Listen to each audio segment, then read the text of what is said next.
Welcome to my course where I teach you how to draw in bite-sized lessons. This is lesson number 10, so if you want to get to lesson number 1, I'll leave a link up over here for you. Today we're chatting about lines. I'm going to teach you about lines, line weight, hatching and contour lines. So it's quite an exciting lesson. We're going to do our first drawing in for the course. So let's get going.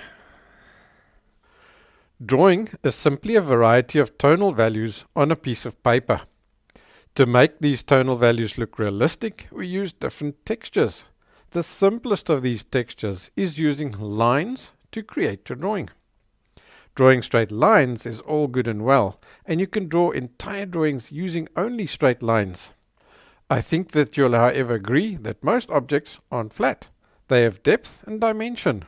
So if we had to look at these straight lines when the object is three-dimensional, the lines would hug the shape of the object.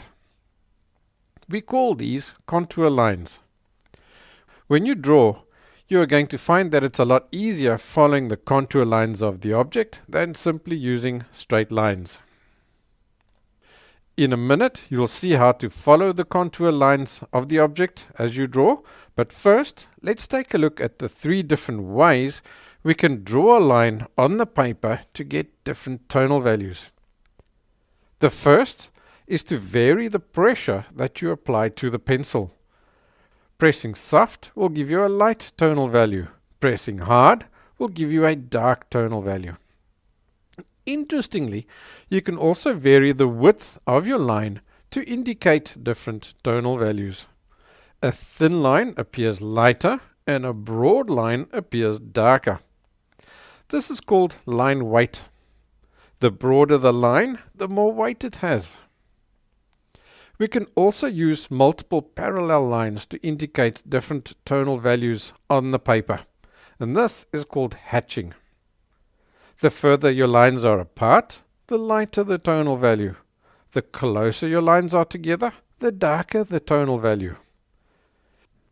Here you can see how I've used pencil pressure to create different tonal values, and here I've used line weight to create different tonal values. And then here I've used differently spaced hatches to create a range of tonal values. Now I want us to do a few practical exercises so that these concepts can sink in. Grab a spare piece of paper. A sheet of copy paper will do. Using your hardest pencil like a H or 2H, draw a light circle on the piece of paper. Don't worry too much if it's not perfectly round. These are just rough little exercises.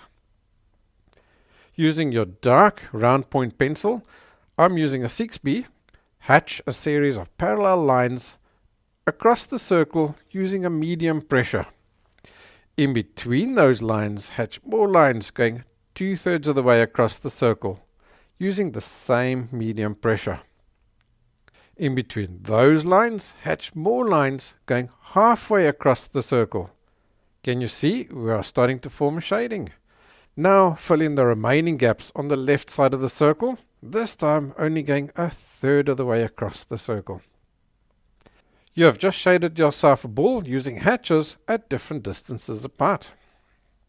Looking at the ball, however, doesn't it still appear somehow flat? That's because there are no contours to the lines. Let's fix that by doing the ball again. This time we'll contour our lines. Start with a straight line running across the center. Then gradually add more and more curved lines going upwards and downwards. Wow, what a difference. Look, our ball looks three-dimensional. By adding contour lines to our circle at different angles, we can create a ball that looks like we are viewing it from different angles. That's pretty cool, isn't it? Let's use this knowledge to draw ourselves a basic little seascape. This is the reference photo we'll be working from. Study it closely to see if you can recognize all the contour lines and their directions. You should be seeing lines something like this. And that's what we're going to draw. So grab yourself a new sheet of paper and draw a rectangular bounding box roughly to the proportions of our photo reference using your hardest pencil, say a 4 or a 2H. I will be drawing darker lines so that you can see what I'm drawing. You draw yours lightly so that you can adjust them if they're incorrect. We will start by drawing the outlines of the sketch. Lightly draw in the waterline, then estimate in the two distant hills. The top of the wave starts off roughly at the center of the bounding box here on the left hand side, then squiggles its way along until about a quarter of the way up the right hand side of the bounding box. Don't worry too much if you don't get the squiggle to look exactly the same as the wave, because all waves are unique. Now indicate the width of the foam with another squiggly line below the first. Fabulous! Now we have the outlines of our sketch and can start hatching. We'll start at the top and work our way down. The contour lines on the left hill curve like this. It's dark at the top and light at the bottom, so add more lines at the top and less towards the bottom. The right hand hill is partly in shadow, so add lots of hatched lines close to each other to get that area dark.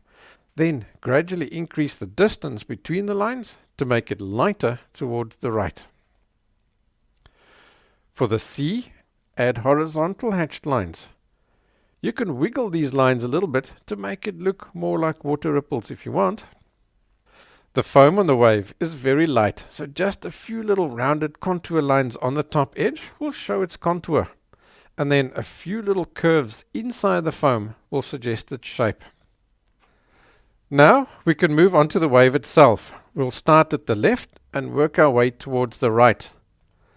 Look carefully at the contour lines formed by the foam on the water.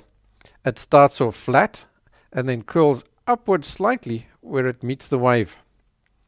As you get closer to the large portion of the wave, it curls upwards more dramatically. So curl your contour lines in the same way.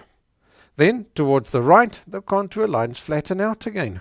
Fill in the water in front of the wave, and then complete this drawing by darkening up the water that's in front of the wave to show that the wave is casting a shadow in that area.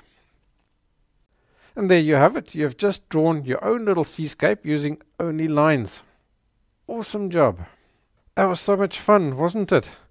Alrighty, so the next thing that you want to learn now is how to do cross-hatching. I'm going to leave a link to that video right here. There's also a link to my website on the screen. Don't forget, like, subscribe, and hit that bell notification icon so that I can let you know when I release more classes to the course. Thank you for watching. I'll see you next time.